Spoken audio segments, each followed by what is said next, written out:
Our prayer this morning is the Lord's Prayer. Can you please recite the prayer with me if you will? Shall we bow our heads in prayer?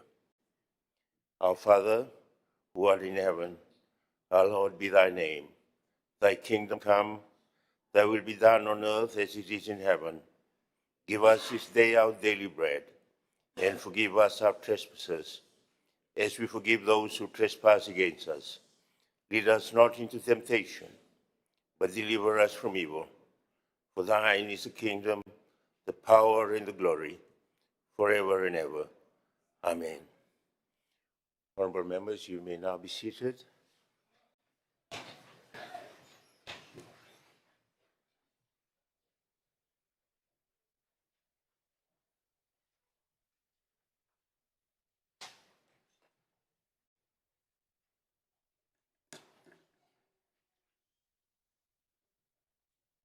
Secretary General. Confirmation of minutes. I now call on the Leader of the Government in Parliament, the Honorable Rob Philippe Thuisawau, to move his motion. Mr. Speaker, I move that the minutes of the sitting of Parliament held on Wednesday, 26 November 2025, as previously circulated, be taken as read and be confirmed. Is there a seconder? Honourable Speaker, I second the motion. Honorable Banivalu, the Parliament will now vote on the motion. The question is that the minutes of the sitting of Parliament held on Wednesday, 26th of November 2025, as previously circulated, be taken as read and be confirmed. Does any member oppose the motion? As no member opposes, the motion is agreed to unanimously. Secretary General. Communications from the Chair. I welcome all honourable members to today's sitting. I also welcome all those joining us in the public gallery and those tuned in via television or online. Thank you for staying connected and also engaged in our parliamentary proceedings.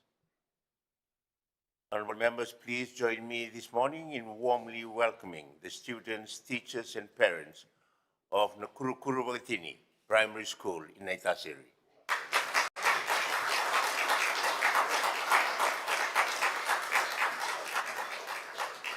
On behalf of the honourable members, I warmly welcome you all to Parliament. I hope that this visit will expand your understanding of how your Parliament works and provide significant awareness on the vital role Parliament plays in determining and safeguarding your democracy.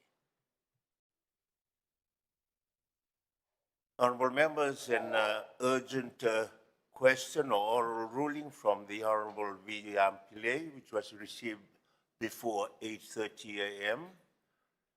I will now deliver my ruling with respect to the urgent oral question.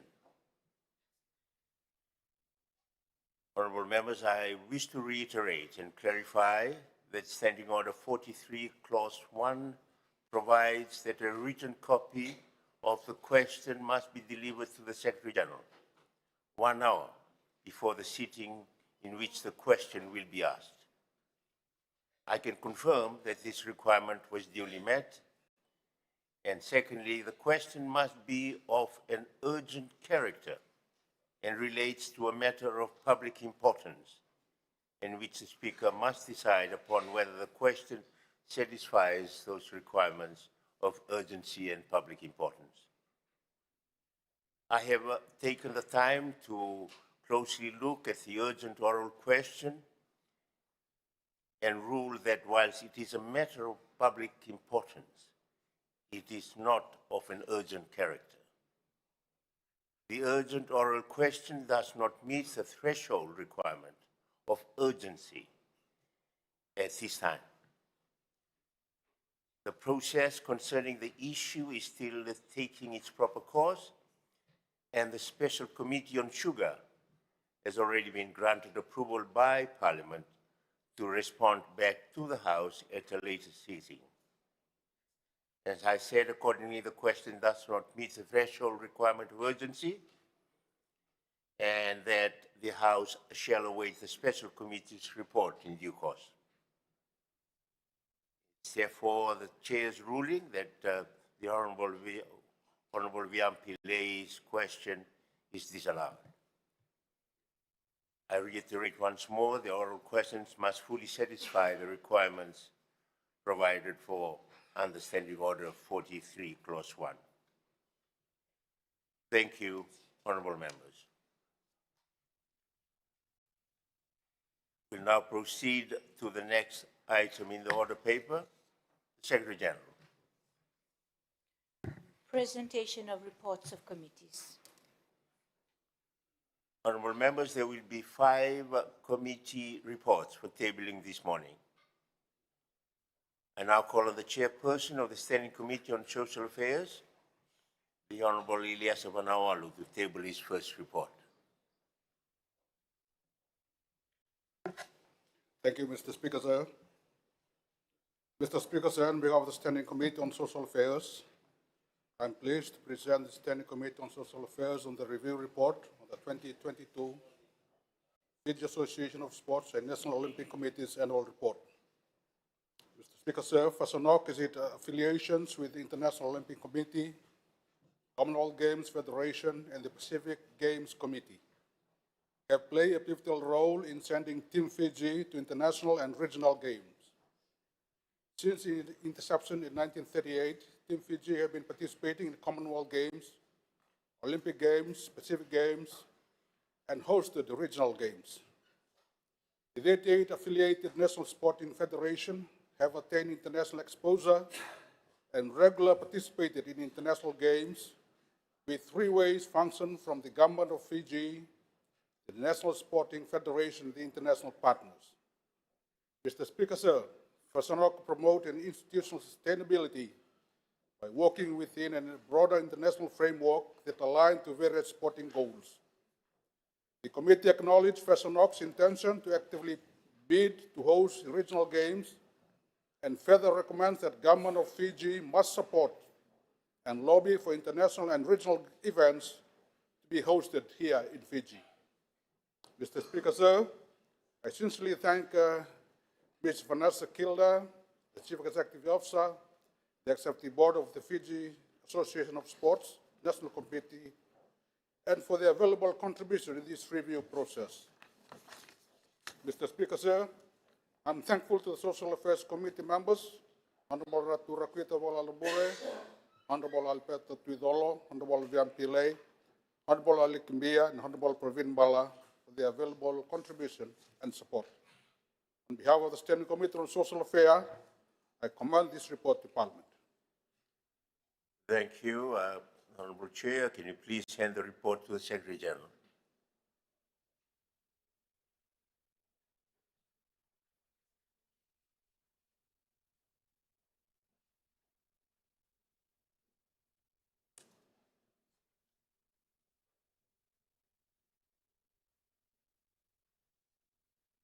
Mr. Speaker, sir, pursuant to Standing Order 121, Clause 5, I hereby move a motions without notice that a debate on the content of this report is initiated at a future sitting.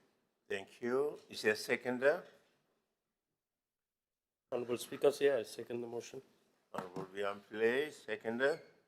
The Parliament will now vote, and the question is that a debate on the content of the report is initiated at a future sitting. Does any member oppose? As I hear none, as no member opposes, the motion is agreed to unanimously. I now call honorable members on the chairperson of the Standing Committee on Social Affairs, the Honorable Elias Vanawalu, to table his second report. Thank you, Mr. Speaker, sir.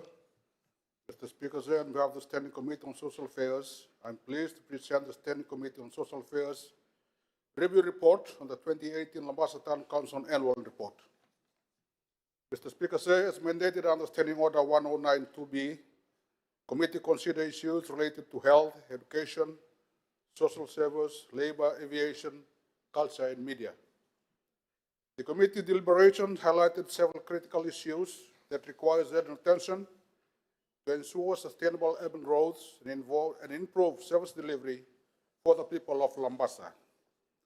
The committee acknowledges the work carried out by the Lambasa Town Council and recommend that it continue to promote community engagement by achieving a healthy environment and efficient infrastructure development.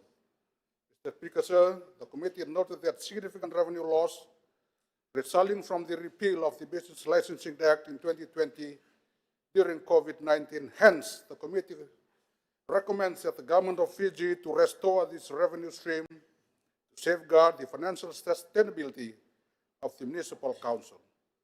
Secondly, Mr. Speaker, sir, the committee noted that despite having $2 million in rate arrears, the Lambasa Town Council has collected 80% of its current rate. The committee further recommends that the Lambasa Town Council must take legal action against default ratepayers. The committee also observed that the delay of the Fiji Road Authority in responding to the Lambasa Town Council request for road marking, underground culvert maintenance, road signage, and related infrastructure maintenance. This delay has caused inconvenience to the ratepayers and hinders municipal efficiency. Therefore, the committee recommends that the establishment of a structural coordination mechanism between the FRA and the Lambasa Town Council to ensure timely service delivery. Mr. Speaker, sir, the committee noted that the concern that the audit financial report for the year 2018 was not included in its annual reports. Upon inquiry, it was revealed that the audited financial report was still with the Ministry of Local Government, and it was an oversight by the ministry. The Lambasa Town Council with the Ministry of Local Government must adhere to Section 45(1) of the Financial Management Act, which stated that the minister must table in Parliament the whole government annual report for each financial year. I take this opportunity to thank the Special Administrator, the Acting Chief Executive Officer, and the management of Lambasa Town Council for their timely assistance in this review process.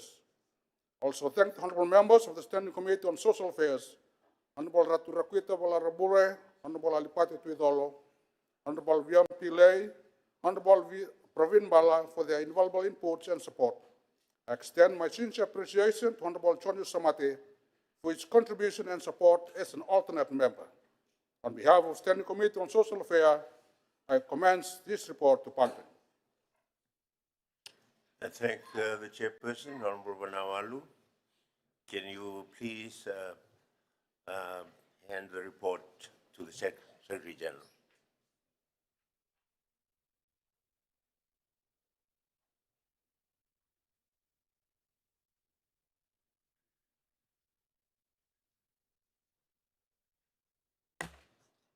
Mr. Speaker, sir, pursuant to Standing Order 121, Clause 5, I hereby move a motion without notice that a debate on the content of this report is initiated at a future sitting. Thank you, sir. Yes, seconder. Honorable Speaker, I second the motion. Honorable Pillay. The Parliament will now vote, and the question is that a debate on the content of the report is initiated at a future sitting. Does any member oppose? As no member opposes, the motion is agreed to unanimously. Honorable members, I now call on the chairperson of the Standing Committee on Social Affairs, the Honorable Ilyas Vanawalu, to table his third report. Thank you, Mr. Speaker, sir.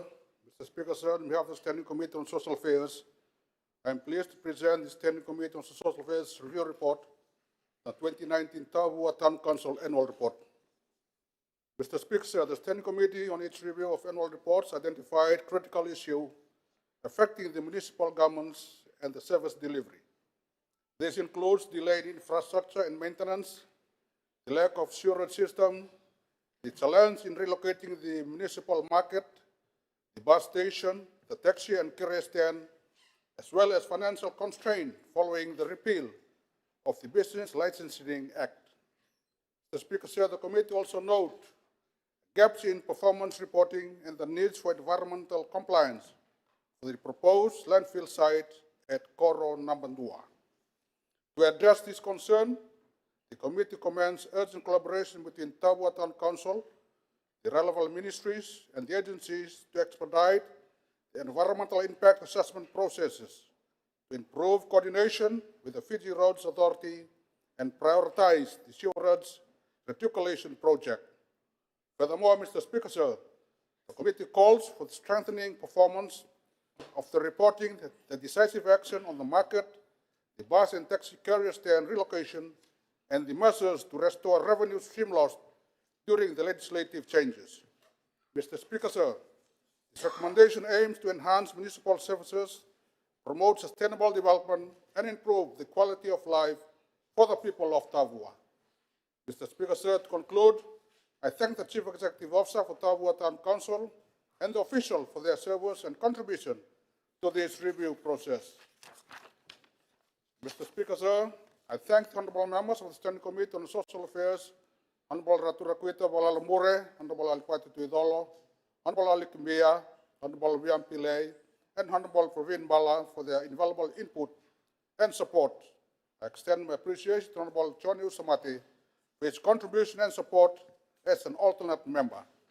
On behalf of the Standing Committee on Social Affairs, Mr. Speaker, sir, I commend this report to Parliament. Thank you. I thank the Honorable Manawalu. Can you please hand the report to the Secretary General?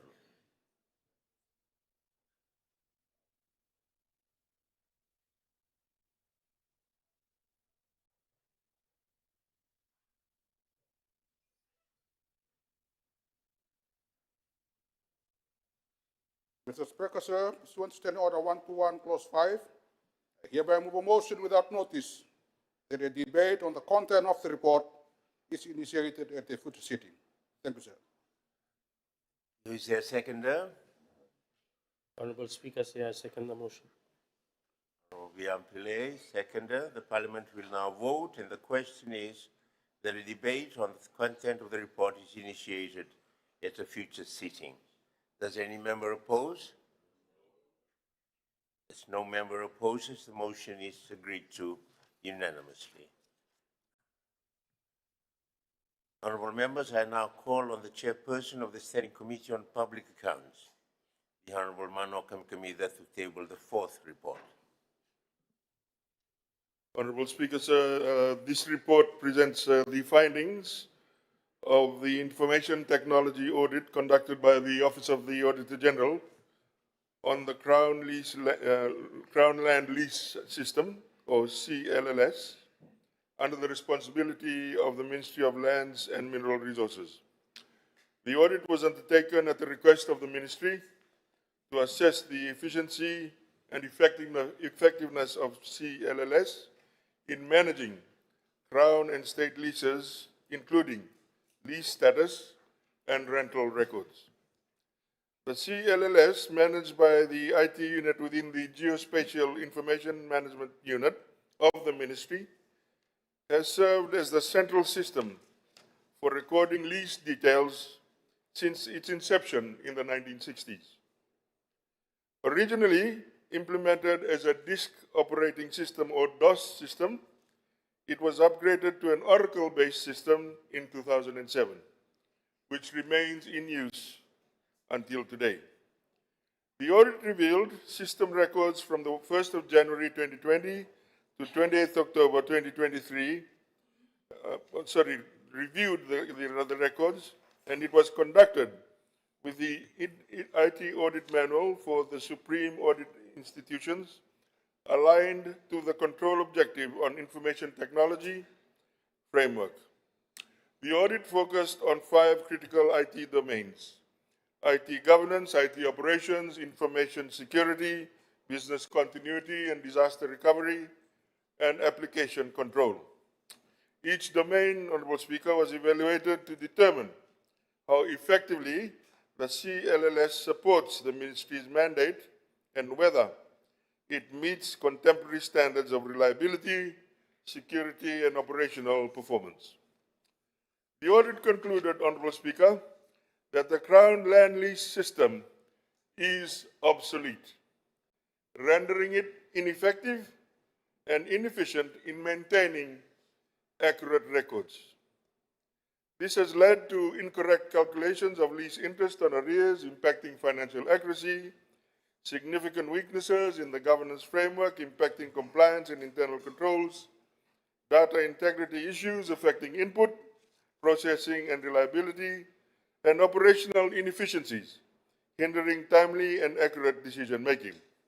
Honorable Speaker, the system's outdated infrastructure and limited functionality have become a liability, compromising the ministry's ability to manage land leases with precision and accountability. The implications of these findings are significant. Inaccurate lease records not only affect revenue collection, but also undermine public confidence in the ministry's stewardship of Crown and state land assets. There is an urgency to review and upgrade the entire system. A modern, secure, efficient platform will ensure accurate and timely data entry, reliable processing and reporting, secure data storage and retrieval, and compliance with IT best practices and security. To address these challenges, Honorable Speaker, the following actions are recommended. The initiation of a full system overhaul, replacing the outdated Oracle-based platform with a modern integrated solution. Engage in cross-functional stakeholder consultation to ensure the new system meets operational and strategic needs. Implement robust training and change management programs to support staff during transition, and establish ongoing monitoring and audit mechanisms to maintain system integrity and performance. I would also like, Honorable Speaker, at this juncture, to acknowledge the significant contributions by the previous chair, who I have replaced, and the current Minister for Finance, Commerce and Business Development, Honorable Yesdrom Emmanuel. Honorable Speaker, together with the members of PAC, I would like to place on record appreciation on how they have managed to start catching up on all the outstanding reports that were neglected on the other side. In conclusion, this report highlights critical deficiencies in the Crown land lease system, but it also represents a clear opportunity for transformation. By acting decisively, Honorable Speaker, the Ministry can build a system that reflects its commitment to excellence, supports national development, and delivers reliable service to the people of Fiji. Honorable Speaker, I also wish to acknowledge the fellow members of the Standing Committee and let us move forward with purpose and collaboration and a shared vision. And in that respect, Honorable Speaker, I have the honor of presenting this report to Parliament. I thank the Chair, the Honourable Kumukamida. Can you please hand the report to the Secretary General?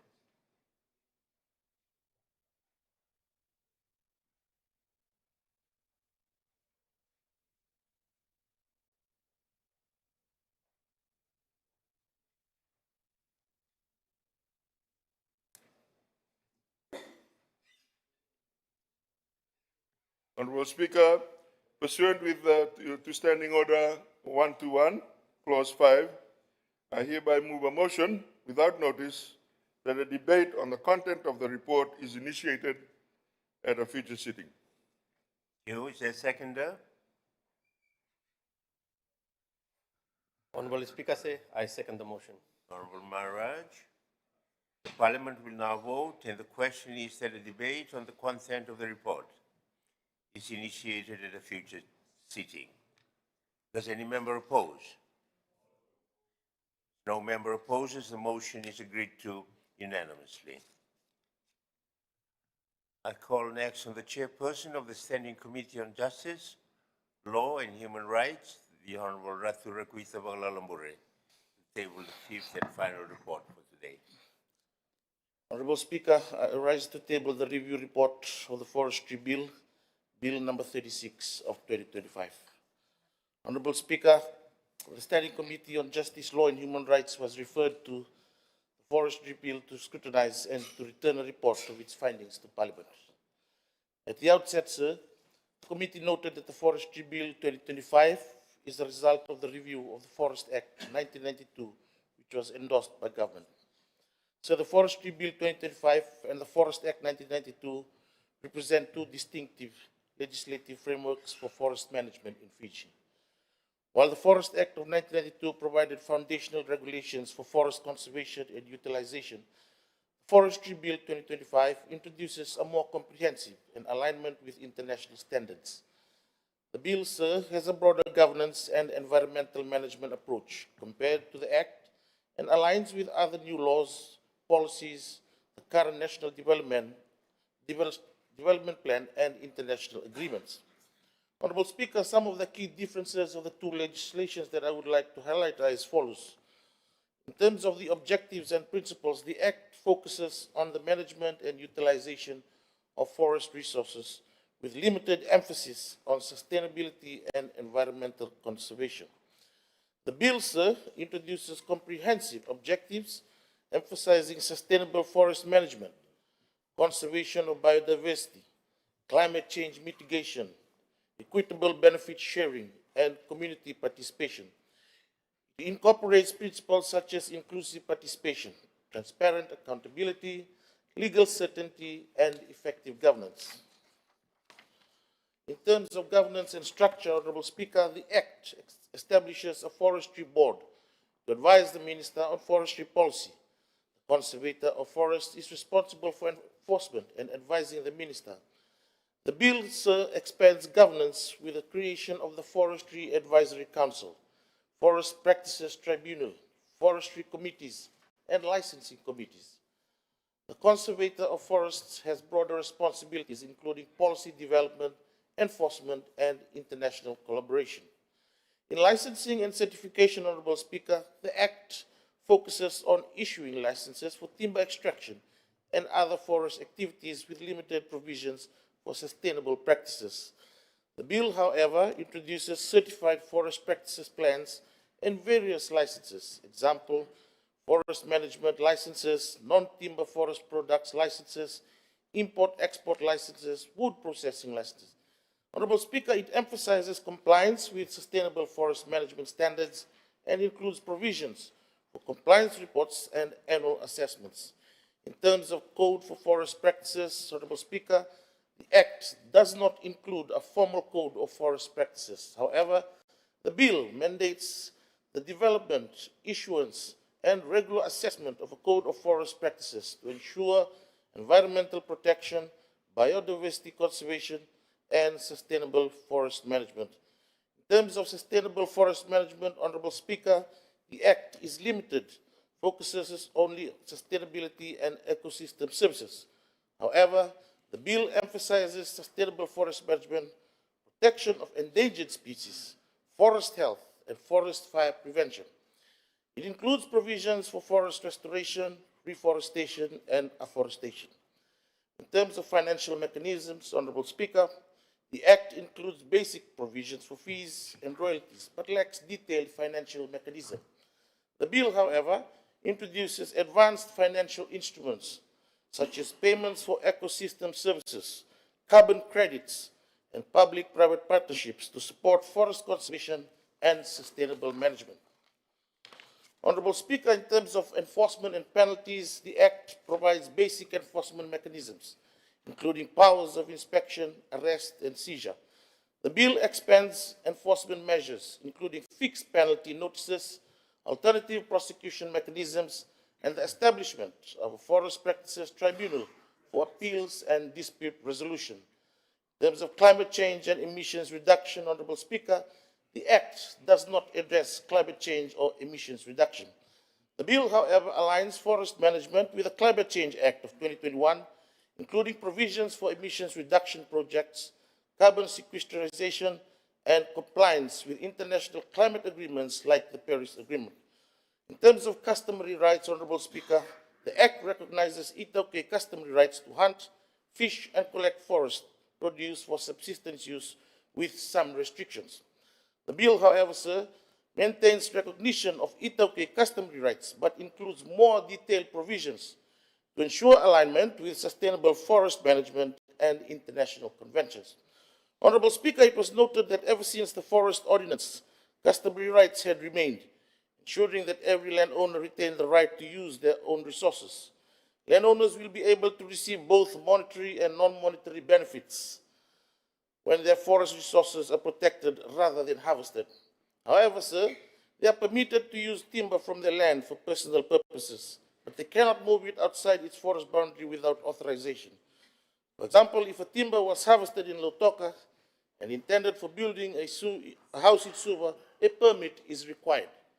So, Honorable Speaker, the legislation is applied whenever a landowner wishes to operate commercially for the purpose to protect and sustain our forests.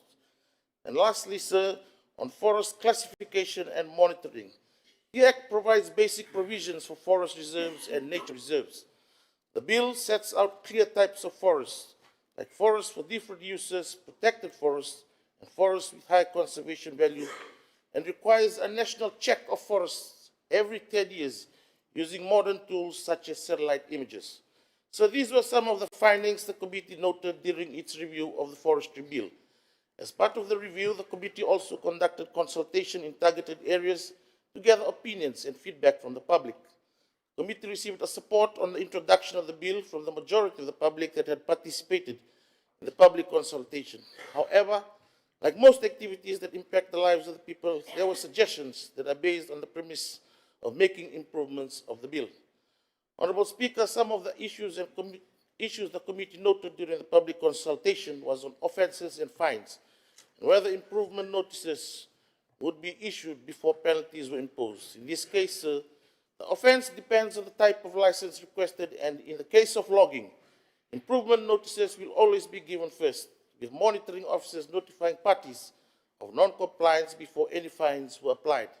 The new bill also introduced a tribunal committee designed to be user-friendly. Honorable Speaker, at the conclusion of the review, the committee resolved that the current draft of the bill is generally sufficient, requiring only minor amendments to complement and strengthen the much-needed legislation. This position reflects the committee's view that the bill is in its present form, provides an adequate framework, while acknowledging that small refinements will enhance its effectiveness and ensure it fully addresses the intended objectives. On that note, Honorable Speaker, I would like to thank the honorable members of the Justice, Law and Human Rights Committee for their deliberations and input. Sir, I, on behalf of the committee, commend the Forestry Bill, Bill number 36 of 2025 to the Parliament and seek the support of all the members of this august House for the bill. Thank you, sir. Thank you. Chair, can you please hand the report to the Secretary General?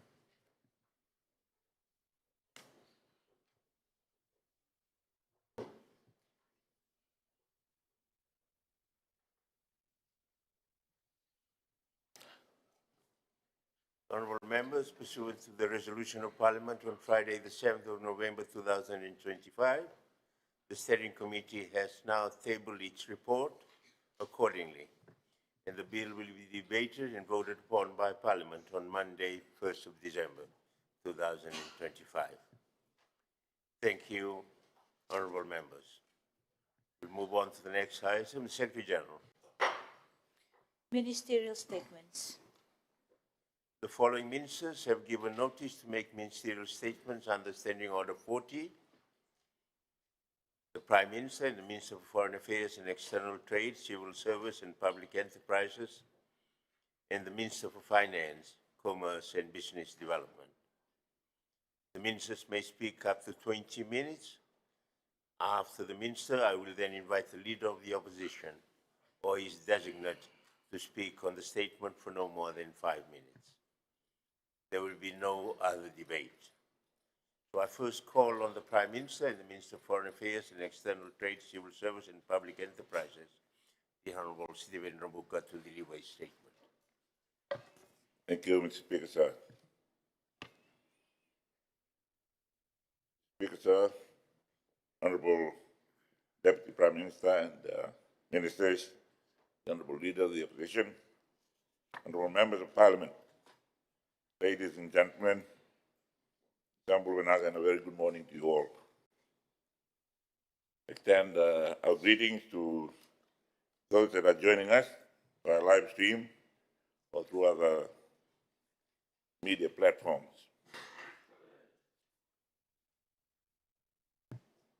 my words of welcome to our young friends who were here earlier.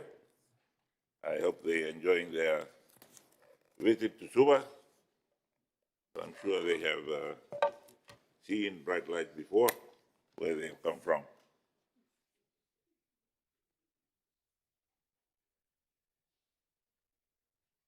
The speakers of the I've just completed a visit to Japan, and today I rise to update this Honorable House on that visit earlier this month, and to report on the continuing work that the Ministry of Foreign Affairs and External Trade has been doing in strengthening Fiji's global partnership and our connection with Fijians living abroad. I want to begin by expressing my gratitude to the government of Japan for their kind invitation and also for the remarkable contributions that they have provided to Fiji over the years since we established our relationships 55 years ago. Both countries, Mr. Speaker, sir, share a long-standing friendship built on mutual respect, shared democratic values, and cooperation. We're also important partners in the maintenance of the rule-based international order based on the primacy of the rule of law.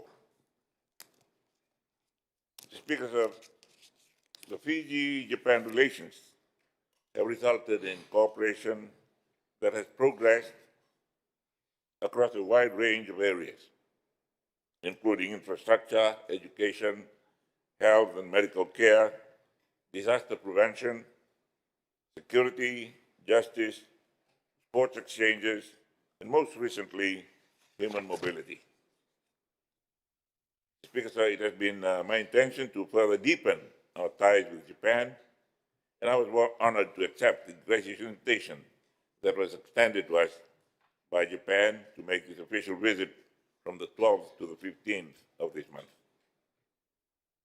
Acknowledge the role played by the outgoing Japanese ambassador who hosted his last reception last night to say thank you and goodbye to his friends in Fiji before he takes up his next appointment in cold Europe.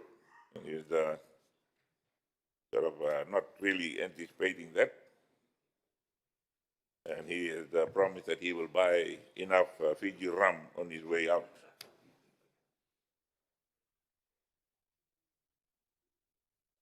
We had, I had a ministerial or a summit with the Prime Minister of Japan, a meeting that happened on the 13th of November. I had the distinct honor of meeting the newly elected and First Lady Prime Minister of Japan, Her Excellency Takaichi Sanai. The meeting proved to be highly beneficial as both parties participated in thorough discussions aimed at fostering bilateral cooperation. Among the key topics discussed were disaster risk resilience program, enhancing economic relations, and the importance of maritime security. The speakers, I want to emphasize that bilateral cooperation greatly assists in the preservation of national and regional peace and stability. I therefore wish, Mr. Speaker, sir, to acknowledge the profound contribution of the government of Japan and in this respect by designating Fiji as its inaugural recipient of official security assistance. Prime Minister Takaichi Sanai expressed her deep appreciation to Fiji for the trust in Japan's efforts regarding the discharge of Advanced Liquid Processing System, ALPS, treated water into the sea. Prime Minister Sanai reassured that Japan's activities and actions will continue to be transparent and accountable, based on scientific evidence to enhance confidence in safety. Mr. Speaker, this bilateral meeting provided an opportunity for both countries to address pertinent regional issues. Japan expressed its strong support for regional unity and the Pacific Islands Forum 2050 strategy, which exemplifies that commitment. Additionally, Japan reaffirms its dedication to fulfilling the commitments made at the 10th Pacific Island Leaders Meeting, PALM 10, which was held last year, and include a financial contribution of $3 million to Pacific Resilience Facility. Furthermore, Japan reaffirmed its support in preparation for PALM 11, scheduled to take place in 2027. They graciously acknowledged that I was the only leader at PALM 10 who was there at PALM 1 in 1994. Mr. Speaker, sir, recognizing that climate change is an existential threat in the Pacific, Japan acknowledges the importance of having Pacific Island countries represented in platforms like the Conference of Parties, COP, on climate change.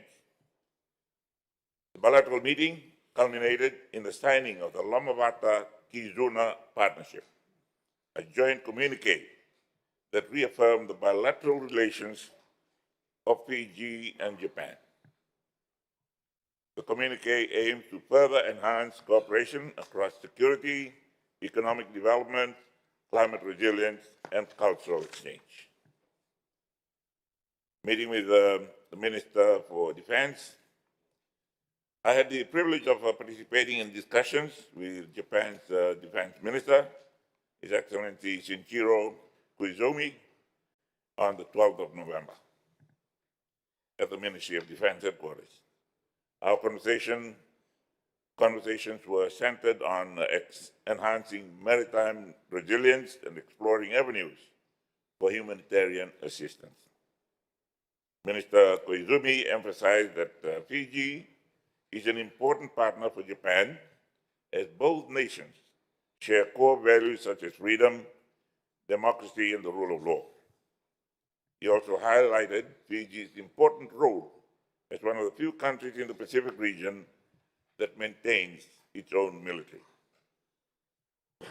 Mr. Speaker, discussions focused on strategies to combat transnational organized crime that have crimes that have severely impacted our security resources in the maritime space.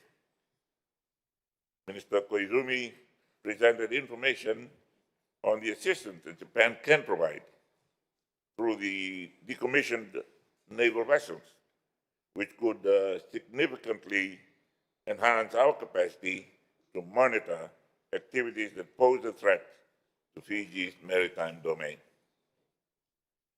Fiji showed its appreciation to Japan's ongoing support towards enhancing maritime resilience and humanitarian assistance across the Pacific, contributions in human resource development and technical cooperation through its development agency, JICA.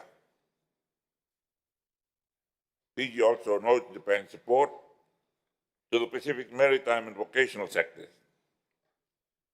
Fiji remains committed to the collaboration through its recently opened Maritime Essential Services Center in Lamy. Mr. Speaker, sir, I highlighted that the support and partnership directly contributed to the implementation of the Ocean of Peace Declaration in tandem with other Pacific Island Forum initiatives of the Boe Declaration and the 2050 Strategy for the Blue Pacific Continent, which reinforce the Pacific's collective commitment to peace, security, and development. Minister Koizumi paid tribute to Fiji's leadership in the Pacific and pledged Japan's commitment to continuing defense cooperation between the two countries. Minister Koizumi reflected that a week prior to our meeting, Fiji Navy participated in the first ever joint exercise with the Japanese Navy, and he looks forward to the second Japan-Pacific Defense Dialogue in February of next year. Meeting with the Japan Minister for Land, Infrastructure and Transport and Tourism.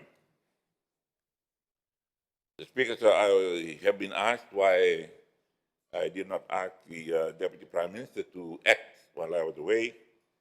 I was hoping that certain discussions in Japan would necessitate him leaving his post and coming to join me in some negotiations, particularly in civil aviation.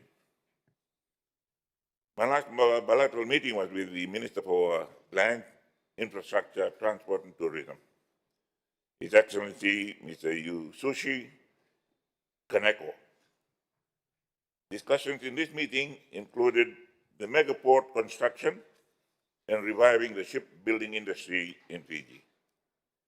The bilateral discussions also focused on strengthening capacity building initiatives and enhancing support for Fiji's maritime security capabilities through collaboration with partners such as the Japan Coast Guard, and these engagements aim to improve our capabilities in search and rescue operations and advance other critical maritime security priorities. A memorandum of cooperation on technical interim training program, and this, Mr. Speaker, sir, is a subject that was going to be asked as a question later on, and I did not plan that this ministerial statement would cut across that question. Mr. Speaker, sir, this visit also provided the government of Fiji with a valuable opportunity to advance cooperation in human resource development and strengthen capacity building initiatives. At the margins of the visit, the Permanent Secretary for Employment, Productivity and Workplace Relations, Mr. Chone Maritino Nemani, and the Commissioner of the Immigration Services Agency of Japan, Mr. Hidehari Naruyama, executed a memorandum of cooperation, MOC, on the technical intern training program. The MOC aims to transfer advanced technical skills and knowledge from Japan to Fiji, creating structured pathways for Fijian workers to gain practical experience at international standards.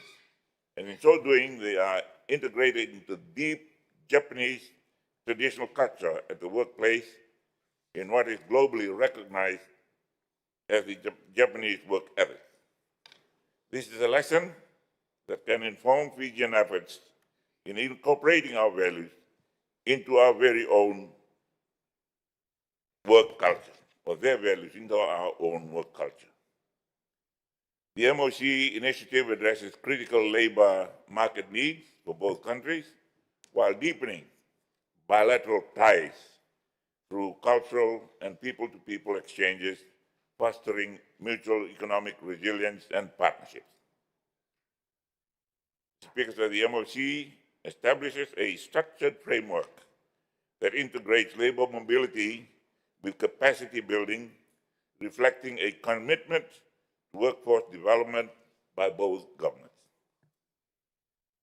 The MOC addresses Fiji's challenges, both as brain drain and unemployment, while providing Japan with a mechanism to meet labor shortages, creating a mutually beneficial partnership that reinforces economic resilience while deepening bilateral ties. The Speaker said the MOC stands as a strategic framework that aligns Fiji's workforce aspirations with Japan's economic imperatives. The MOC sets the stage for sustainable human resource development and shared prosperity. I also had the opportunity to interact with our diaspora in Japan. It was a very, very easy evening. Unfortunately, my grandson was not there. He was on a rugby training camp in another area quite a distance from Tokyo. It is encouraging to see our people progressing and making significant contributions outside of Fiji. Their commitment to their families and homeland continues to play an important role in supporting our economy and promoting the nation's values abroad. I once again take this opportunity to commend the Fijian diaspora, not only in Japan but all over the world, for their valuable contributions to Fiji's development through their remittances, skills acquired while they're abroad, community initiatives. A lot of them help directly with their village programs and being outstanding ambassadors of the country. So I also had a bilateral meeting with the Japanese counterpart and facilitated site visits to key institutions. This included the National Agricultural Food Research Organization. I would like to encourage the Minister of Agriculture to encourage our own research station, Cornevia, to link up with the National Agriculture and Food Research Organization of Japan. I also visited Yokohama Port and Keihin Koyasu Shipyard and the Narita Airport. This visit provided valuable insights and lessons that hold significant relevance for the context of Fiji. The National Agricultural Food Research Organization visit, that was a real eye-opener. It started with a tour of the facility. NARA serves as Japan's largest leading research institution, dedicated to agricultural and food sciences, with 3,300 employees and 1,700 researchers. Operating under the Ministry of Agriculture, Forestry and Fisheries, it conducts cutting-edge research in areas such as crop improvement, livestock development, soil health, and climate-resilient farming.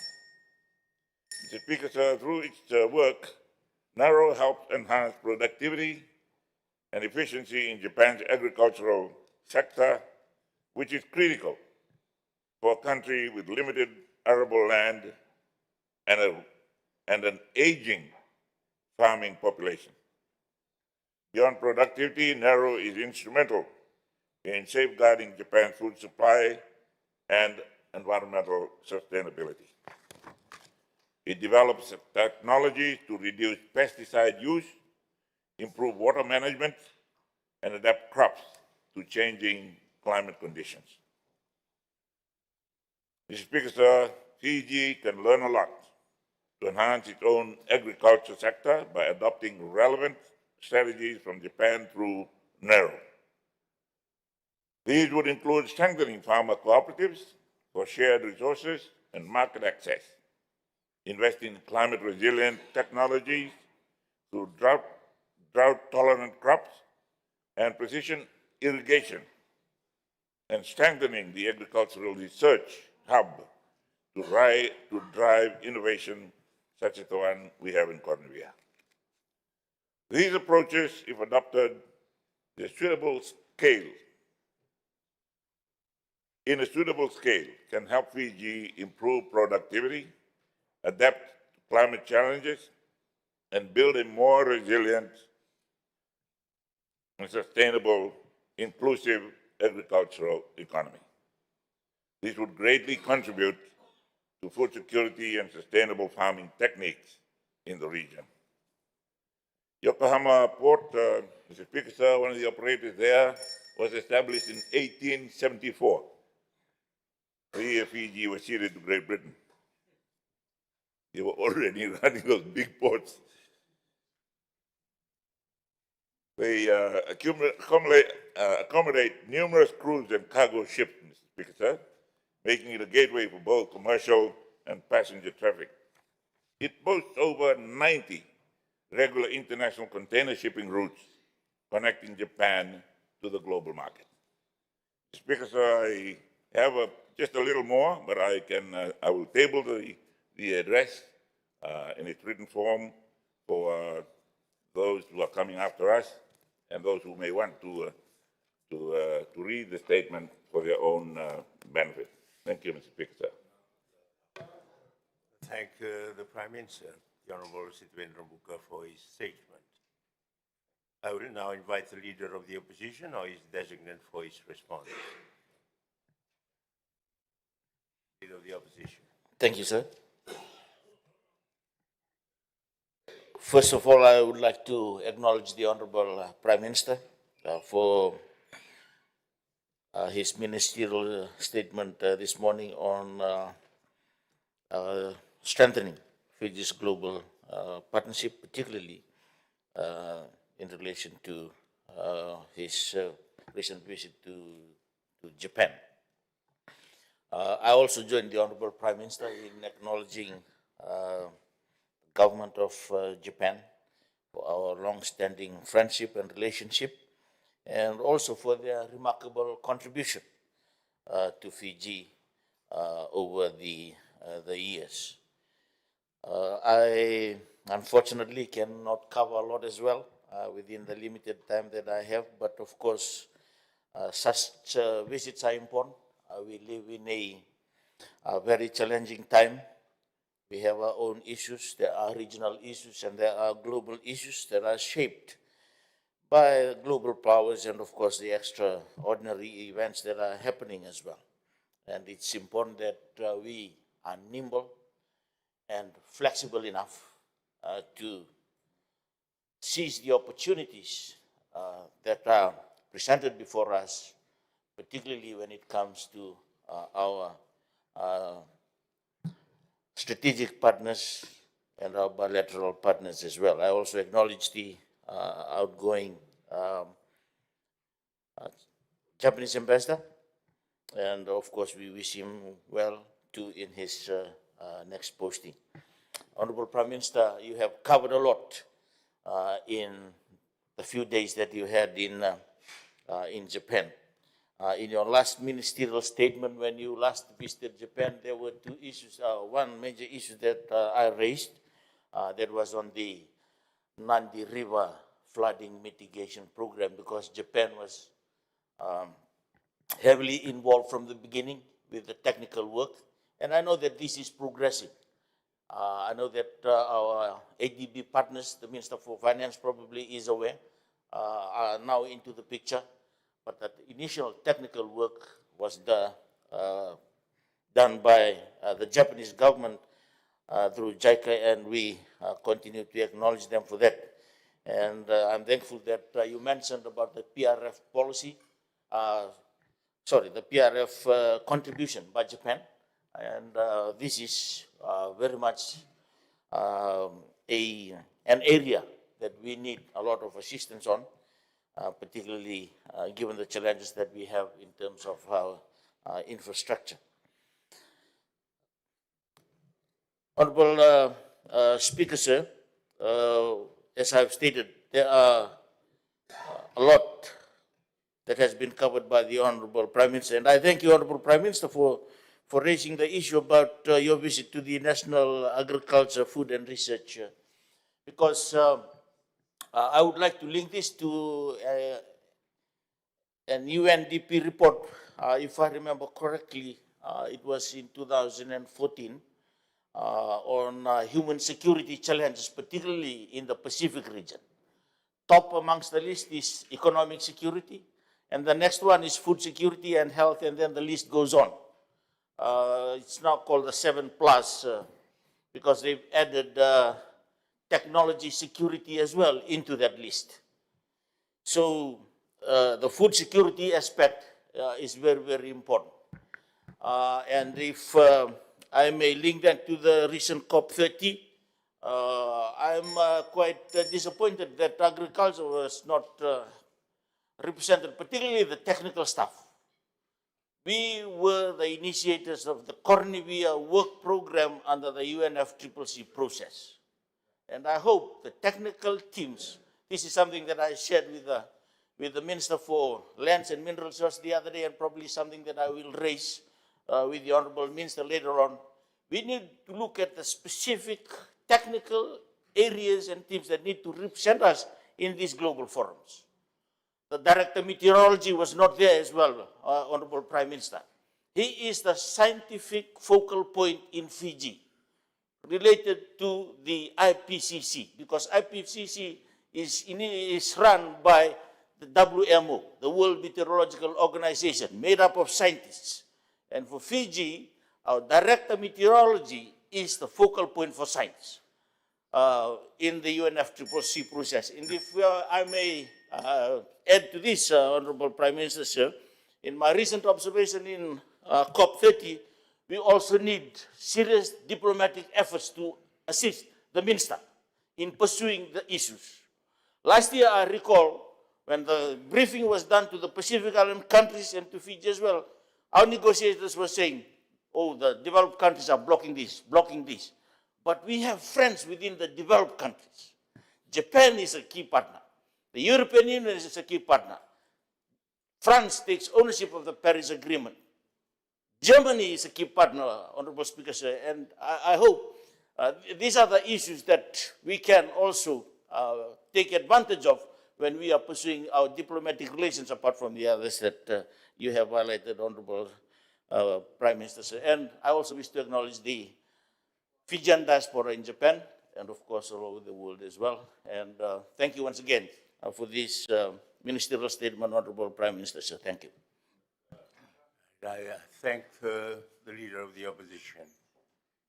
Before we take a break, I would just like to make a comment for those of us who have had the privilege of serving in the diplomatic service or are familiar with the practice and the convention of diplomacy. We are very aware of the practice that the meetings of newly elected heads of governments or heads of states of a country with other countries' heads of governments are normally reserved for the privileged and the favored partners of that country in its international relations. So we are aware that the privilege that the Prime Minister of Japan had granted to you, sir, and in turn to our country, Fiji. Thank you. Honourable members, we will now suspend the proceedings for a break, and Parliament will resume in half an hour.